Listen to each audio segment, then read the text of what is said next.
4 দিনের রিমান্ড শেষে রাষ্ট্রদ্রোহ ও প্রহসনের নির্বাচনের আয়োজনের অভিযোগে বিএনপির করা মামলায় শুক্রবার বিকেলে সিএমএম আদালতে তোলা হয় সাবেক প্রধান নির্বাচন কমিশনার KM নুরুল হুদাকে।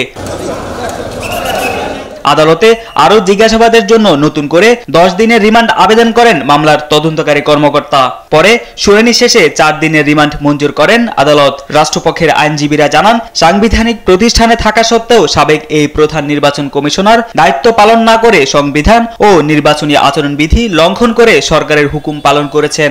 বিভিন্ন যে ল এনফোর্স এজেন্সিকে ব্যবহার করেছেন, সেখানে স্বরাষ্ট্রমন্ত্রী সহ ফ্যাসিস্ট হাসিনা এবং মন্ত্রিসভা এবং কারা কিভাবে জড়িত সেই বিষয়গুলি কি আরও জিজ্ঞাসাবাদ করার জন্য ওনাকে আরও সময়ের প্রয়োজন, সেই জন্য 10 দিনের রিমান্ড প্রার্থনা করেন। বিজ্ঞ আদালত 4 দিনের রিমান্ড মঞ্জুর করে। এই সময় রিমান্ড না মঞ্জুর করে জামিনের আবেদন করেন আসামি পক্ষের আইনজীবী। অভিযোগ করেন, মৌলিক কোনো পরিবর্তন ছাড়াই একইভাবে পুনরায় রিমান্ড আবেদন করেছে পুলিশ। এই জায়গায় 2টা ধারা আছে, একটা রাষ্ট্রদ্রোহ আর একটা হচ্ছে 120B, যেটা ক্রিমিনাল কনস্পাইরেসি যেটা বলা আছে।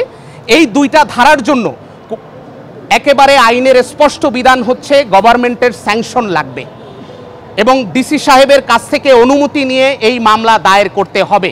সরকারের পক্ষে একজন ব্যক্তি বা ব্যক্তির পক্ষে এই মামলা দায়ের করার আইনগত সুযোগ নাই। সাবেক প্রধান এই নির্বাচন কমিশনারের বিরুদ্ধে মামলায় নতুন করে রাষ্ট্রদ্রোহ, প্রতারণা ও অর্থ আত্মসাতের ধারা যুক্ত করা হয়।